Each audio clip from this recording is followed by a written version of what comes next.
నాగు రే భూకమ్మ ఎక్కడ ఎక్కడ నీ కలలో అంత నిద్రొస్తుంటే వెళ్ళి పడుకోవచ్చు కదా. నా కోసం వెయిట్ చేద్దని ఎన్నిసార్లు చెప్పాను. నేనంతే అన్నా, మీరు భోంచేసే వరకు నా పని అవ్వదు. నాకు ఆకలిగా లేదు, నేను పడుకుంటాను. నీ పని పూర్తయింది. Good night. ఆగండి. ఆకలిగా లేదని చెప్పాను కదా. ఏంటి ఆకలిగా లేదా? నా మీద ఒట్టేసి చెప్పండి. ఏంటి నీ బాధ?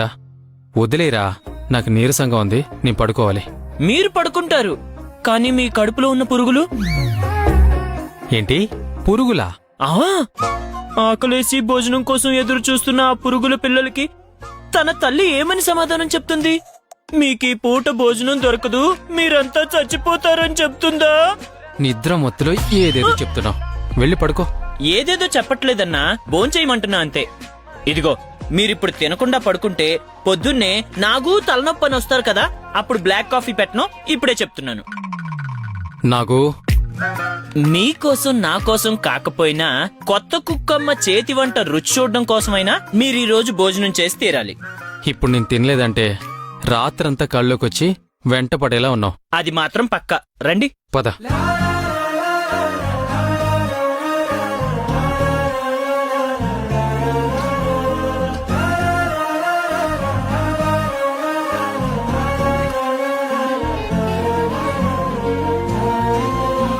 ఈ రోజు మీరు ఈ వంట తింటే ఇంకెప్పుడు రాత్రిపూట భోంచేయను ఆ? అనే మాట మీ నోటి నుండి అస్సలు రాదు. చూడండి.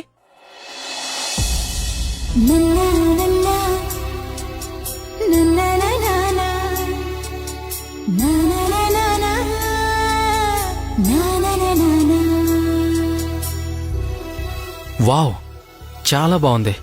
నేను చెప్పాను కదా కొత్త కుక్కు వంట చేయడమే కాదు, వంటగది మొత్తం లకలకలకలక మెరిసిపోయేలా చాలా శుభ్రంగా ఉంచుతుంది. మరి అంత క్లీన్ చేసిందా? అయ్యా బాబోయ్, ఆవిడ వంట చేసేటప్పుడు చూడాలి, అటూ ఇటు అటూ ఇటు కాళ్ళకి చక్రాలున్నట్టు పనంతా ఒక్కతే చేసేస్తుంది. అన్న, కొంచెం కూర వేసుకోండి, తింటే మై మర్చిపోతారు.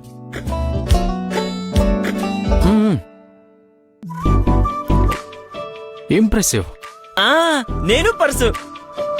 తను వంట చేసేటప్పుడు ఒకే సమయంలో 2-3 రకాల వంటలు చేసేస్తుంది.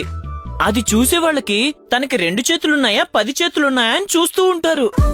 ఈ రోజు నేను తినకపోయుంటే ఇంత మంచి ఫుడ్ని మిస్ అయ్యేవాన్ని. Thank you so much. ఈ థ్యాంక్స్ ఏదో తనకే చెప్పండి. అదే సంతోషంతో రేపు ఇంకో 2 వంటలు ఎక్స్ట్రా చేసి పెడుతుంది. నేను కూడా సన్నగా అయిపోయాను కదా. నువ్వు సన్నగా అయిపోయావు. నువ్వు తిన్నావా? ఎవరికి చెప్పకండి, 2 సార్లు తిన్నా. చాలు చాలు.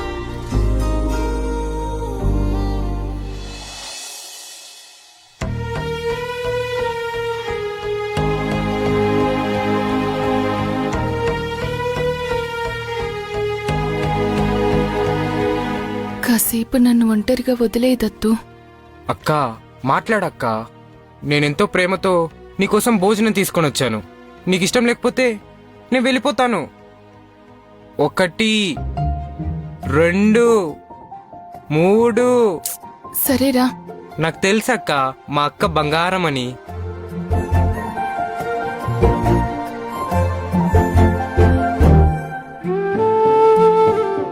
అక్క, ఇల్లు మొత్తం చీకటిగా ఉంది తెలుసా? పోయిన వారమే కదా కరెంటు బిల్లు కట్టాను. కరెంట్ ఉంది, కాకపోతే నీ ముఖంలోనే నవ్వు లేదు. అందుకే ఇల్లు మొత్తం చీకటైపోయింది. ఇంత బాధలో కూడా ఇంటి గురించి ఆలోచిస్తున్నావు కదా. అమ్మ నీతో అసలు మాట్లాడట్లేదని బాధగా ఉందా? అమ్మ కోపం కూడా కరెక్టే కదా. కూతురిలా చేసిందంటే ఏ అమ్మకైనా కోపం వస్తుంది. అలా కాకూడదంటే అమ్మ దగ్గర నిజం చెప్పొచ్చు కదా. సరే సరే, అన్నం తిను. నాకు ఆకలిగా లేదు, నువ్వే తిను. నాకైతే చాలా ఆకలిగా ఉంది, కానీ అక్క తిన్న తర్వాతే కదా ఈ తమ్ముడు తినేది. దత్తు ఏది ఆను అబ్బా చేయి నొప్పి వస్తుంది త్వరగా తినక్క. ఆ ఆ కష్టం వచ్చిన తర్వాత దానికి ఒక దారి కూడా కనిపిస్తుంది కదక్క. అయ్యో బాబోయ్, నా తమ్ముడికి ఇన్ని తెలివితేటలు ఎలా వచ్చాయి? అంతా మీనాక్షిదేవి ఆశీర్వాదం. అలాగే మన బరువుని కొంచెం తగ్గించిన బాస్ కి థ్యాంక్స్ చెప్పడం మర్చిపోకు. బాసా? అదే అక్క, బాలరాజు, విరాజ్ సంపత్. ఇలాగే తన పర్స్ పోగొట్టుకుంటూ ఉండమను. నువ్విచ్చి థ్యాంక్స్ చెప్తూనే ఉంటానని చెప్పు.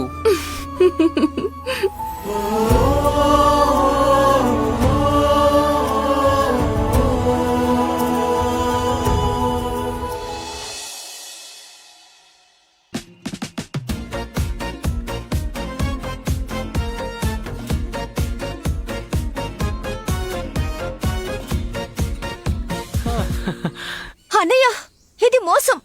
నీ కాలు నొప్పిగా ఉందన్నావు కాబట్టి నేను మెల్లగా వచ్చింది. అబద్ధం చెప్పి నన్ను మోసం చేస్తావా? ఇది మోసం కాదు, స్మార్ట్నెస్ అంటారు. నీ మొహంలో ఈ రోజు స్మార్ట్నెస్ కాదు, ఓవర్ ఎక్సైట్మెంట్ కనిపిస్తుంది. అవునా? ఎందుకు? ఆహాహాహా, ఏం నటిస్తున్నావు అన్నయ్య? ఇవాళ నువ్వు డేట్కి వెళ్తున్న విషయం నాకు తెలియదనుకుంటున్నావా? నాకంతా తెలుసు. దాంట్లో ఏముంది? నేను రమ్య బయటికి వెళ్తున్నాం, దాన్ని డేట్ అని మీరనుకుంటున్నారు. మేమిద్దరం కలిసి గతంలో ఎన్నిసార్లు బయటికి వెళ్ళలేదు? ఇప్పటిదాకా జరిగింది వేరు, రేపటి నుంచి జరిగేది వేరు. అదేం లేదు, అంతా ఒకటే. అవునా? అలా అయితే ఏ మామూలు హోటల్కో లేదా కేఫ్ కో వెళ్లే బదులు రొమాంటిక్ గా క్యాండిల్ లైట్ డిన్నర్ కి ఎందుకు వెళ్తున్నారు?